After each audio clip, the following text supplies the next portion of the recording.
What is up, coordinators and naturals? I am just a simple new type, and in this episode, we are returning to the Orb Union. In our last episode, both the Minerva and the Archangel engaged in the Battle of Berlin, where Stella piloted the destroyed Gundam. Kira, in the Freedom, comes in and takes down the destroyed Gundam, killing Stella. Neo Roanoke also goes down. He survives, but when captured by the Archangel, he looks exactly like Mu LaFlaga. In this episode, the Archangel will return to Orb as Zaft makes their way towards Orb territory. We will also learn more about what I am calling Neo LaFlaga. So let's get into this.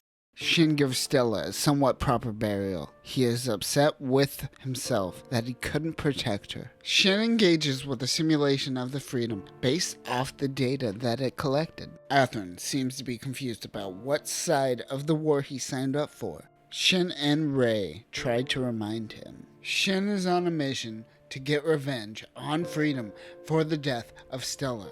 Meanwhile, back on the Archangel, they find out that the man known as Neo has the exact same DNA as Mu LaFlaga. Ramius is struggling to be around the prisoner. Chairman Durandal broadcasts a message to the world. He shows the world of the devastating actions that the Alliance caused in Eurasia and how the people of Eurasia now see the Alliance as a monster. They also show footage of the Battle of Berlin. The footage has been edited to erase Freedom and the Archangel from existence on the battlefield. Durandal allows Mir Campbell, the fake Lacus, to give a speech to boost the morale of the people. Durandal ends his speech by doxing all of the members of Logos. He says that Zaft's true intentions are to prevent Logos from perpetuating war over and over again. The Archangel is unsure still of what Durandal's true intentions are. They decide that they need to return to Orb, but Zaft is on their trail. They plan for Operation Angel Down to finally take care of Archangel. Kira launches and protects the Archangel while they are being attacked by a Compton-class ship. The Compton-class ship is the upgraded version of the Lesseps-class ship. Unlike the Lesseps, the Compton uses Caterpillar trails. It has a triple cannon, a twin cannon, a rotary gun, and a missile launcher. Most of these ships were deployed on the Eurasian front and were destroyed by the destroyed Gundam in the Battle of Berlin. This ship is what remains of the Compton class. The Minerva makes its way towards the battle. Athrun is against fighting the Archangel. However, even his position as a Faith member can't prevent Operation Angel Down from happening. The Minerva makes their way towards the Archangel. Shinn launches the Impulse Gundam. As they round the corner, the Archangel and Minerva meet face to face. The Archangel maneuvers out of the way. See, this is what I'm talking about. Does all the water from the Japanese onsen just splash all over the place? Makes no sense. Talia sends a message to the Archangel that they will cease fire if they surrender. However, Ramius declines their offer. During their decline, Talia realizes that the captain is the person who helped fix their ship when at Orb. Freedom is being distracted by Shinn and can't help out the Archangel. Kira doesn't aim at cockpits. Shinn uses this to his opportunity. Minerva sends out another 4 silhouette while using the current silhouette to attack Freedom. Shinn is getting the upper hand. Minerva sends out the sword silhouette. Shinn uses his sword and impales Freedom. It goes down in flames. Meanwhile, Minerva uses its Tannhauser and takes down the Archangel. Athrun watches this all go down.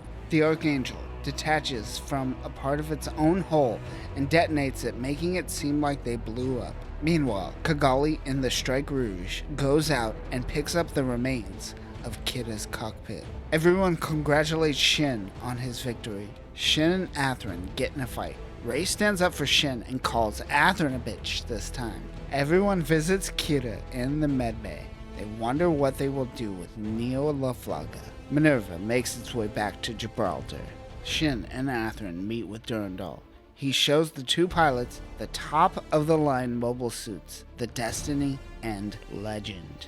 The ZGMF-X ZGMF-X20A Destiny Gundam is a mobile suit designed with technologies banned from the Junius Treaty. This Gundam is based off of Impulse Gundam's battle data to be more maneuverable. Its frame is broken up into tinier pieces, similar to that of the Strike Freedom. More on that later. Destiny uses the Vulture Lumiere propulsion system, which is originally used by the Stargazer system. If you made it this far in the video, you get the knowledge of knowing that our Stargazer video will probably be out on Wednesday.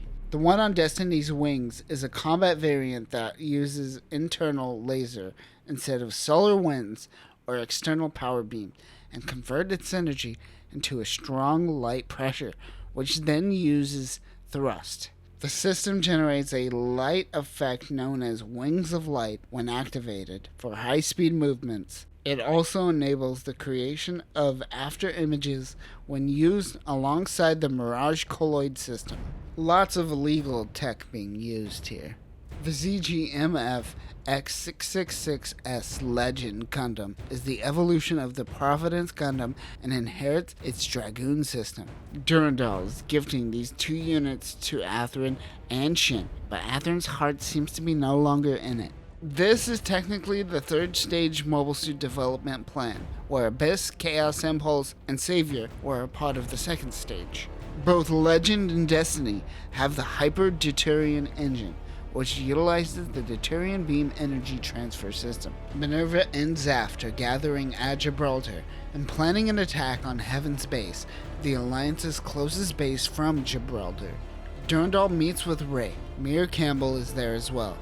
She overhears them talking about framing Athrun with a crime, since his ties with the Archangel seems to be too strong. Mir goes to warn Athrun, but it is too late. Security comes to his door. He takes them down, and he tries to escape with Mir, but she is crazy and thinks she is the actual Laxus. He stumbles into Miren's room. Miren is the communications specialist on board and is also Luna Maria's sister.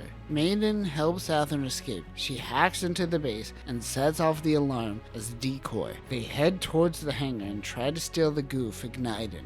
Ray tries to stop them before they make their escape. Shinn and Ray get into the Legend and Destiny. Ray tells Shinn the enemy is Athrun. Zaft finds out that the hack came from Miren's room. Durandal calls Ray and asks if Miren was with Athrun. He tells him yes, and that he thinks that she is helping Athrun. Durandal orders the two to shoot down the goof, even with Miren on board. They begin to fight. Athrun tries to convince Shinn not to fight, but he does so and takes out the goof. Luna Maria is informed that her sister was killed in action. Zaft begin Operation Ragnarok, their attack on Heaven's Base. I see what they did there. The Archangel picks up a message from Gibraltar. They are demanding that Heaven's Base relinquishes all members of the Logos, and all forces are to immediately disarm and abandon the base. If Heaven's Base falls, then Orb Union will most likely be the next target. Everyone preps for the battle. Lord Jibril gives a generic speech about controlling the masses. On board Minerva, Luna Maria and Shinn have a cry and hug, and then they kiss over the loss of Miren. Ew. The Alliance sends out everything they have. One unit that we see here is Forbidden Vortex, the GAT-707E. Forbidden Vortex is similar to the Forbidden Gundam Blue. Its key players are the Phonon Maser Cannon and the Geschmeidig Panzer. Another is the Euclid. The TS-MB-1B Euclid took their data from both the Gelsky and the Zamzaza and made a new mass-produced mobile armor. It has two 7-barrel Gatling machine guns and 2 high-energy beam cannons, but the biggest thing that they have are the 5 Destroy Gundams. Sting Oakley is piloting one of them, and I gotta tell you, thought he died during the Battle of Berlin, not gonna lie. The battle begins. The Destroy Gundams do a lot of damage, and fast. Zaft starts deploying units from space. They descend onto the battlefield. Meanwhile, the Alliance whips out their secret weapon, the Nibelung anti-air cannon. The Alliance was able to take out any attack from above quite swiftly. The Minerva finally launches their mobile suits. Luna Maria is now the pilot of the Impulse Gundam. Athrun is of course alive and on board the Archangel. Maiden survived as well. He is too weak to move. Shinn, in Destiny, activates his seed factor and does damage to the destroyers and the Gundams that are currently attacking. Destiny destroys one of the destroyers. This time, I think that Sting is dead. You never know though. One by one, the destroyers go down. Zaft has the upper hand and gains control of the base. Lord Jibril decides to bail, deserting all of the other Logos members. DaCosta is exploring the abandoned Mendel colony. They think that they finally understand Durandal's true intentions. While the Archangel is getting fixed, Kira feels powerless currently. And this brings up a good point. Who is Kira without the mobile suit?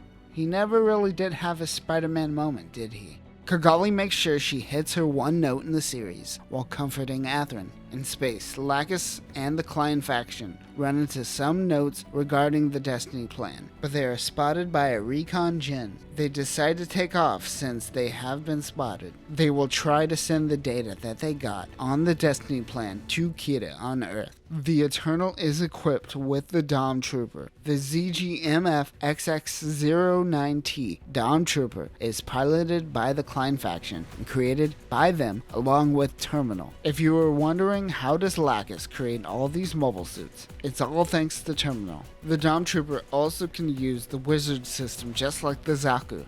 It mainly uses the Easy Wizard, which we will see used here, where they are equipped with an additional thruster and an enhanced beam saber. Athrun spaces out and yells at Kira that Lacus is the key like he is Lois Lane in the Zack Snyder film. Kira borrows the Strike Rouge with the attached Strike Booster to get it up into space. Watfield launches in the Gaia Gundam. This is the same Gaia Gundam that we seen Stella pilot originally. Kira in the Strike makes his appearance. He ejects from the booster and relies on the Otori, but he launches the Otori pack right towards some Zakus. Watfield tells Kira to go to the Eternal and get his new suit. He docks and meets with Lacus. She takes him to the hangar and gives him the Strike Freedom. The ZGMF-X20A Strike Freedom Gundam is of course more ridiculous than the original Freedom, but it is also equipped with the Dragoon system. The Dragoon system integrates with the multi-lock-on system. Remember, the Dragoon system is the Cosmic Era equivalent of funnels. Like Destiny, it also has the Vulture propulsion system and an in-jammer canceller. The Hyper Deuterium engine is a hybrid between the Deuterium engine and nuclear power. It also has variable phase shift armor and can use the Meteor units. Kira launches in the Strike Freedom and handles business. He's able to disable 3 Nazca-class ships and a series of Zakus and Goose. Durandal promotes Shinn and Rey to Faith members. Talia is mad at Durandal for the way that he handled the situation with Athrun and Marin. Zaft finds out that Jibril is actually hiding out in Orb. Specifically, the Saren family is harboring him. Meanwhile, Unisaiden sends a message saying that they don't have them. Great move, dude. Great move. Zaft, of course, attacks Orb. They also attack the Seidan estate. Cagalli wants to launch in the Skygrasper, but Colonel Kisaka and Etika tell her to go with him. Uzumi left a message to Cagalli that if Orb happens to run into a scorched earth situation, then use this mobile suit to protect the nation. That mobile suit is the Akatsuki Gundam. The Orb 01 Akatsuki Gundam is an Orb prototype Gundam that I guess you could consider Orb's final form for the Strike Gundam and the Striker Pack system. Its gold color is reserved for Orb's ruling class and is known as Yata no Kagami. Yata no Kagami is a Japanese myth that represents a bronze mirror, a part of the imperial regalia of Japan. While in Earth atmosphere, the Akatsuki is equipped with the Uwashi Sky Pack, which allows the unit to fly in Earth atmosphere. Later we will see Nia Laflaga use the Shiranui Space Pack in space. The shiny paint is able to reflect and deflect beam tech. This unit is also heavily influenced by the Hyakushiki from Universal Century. Of course, Cagalli has herself a little cry session before heading out. She launches with a team of Murasames. They start defending Orb. she sends a message to Orb headquarters to tell them to arrest Yuna for his treason. The Minerva makes its way to Orb. Shinn decides to go out alone. He launches and is met with Cagalli and the Akatsuki Gundam. And that will do it for this one. We finally get to see the one-note Cagalli actually do something. I mean, it isn't a lot, but it's something. In our next episode, we will conclude our adventure with Mobile Suit Gundam Seed Destiny. We will see Durandal's true intentions play out, and we will see a new weapon, which is kind of an old weapon, but kind of a new weapon, you know. Anyways, that will do it for this episode. Remember that if you want to go full fascist, you really can never take a step back and play both sides like Yuna. Peace.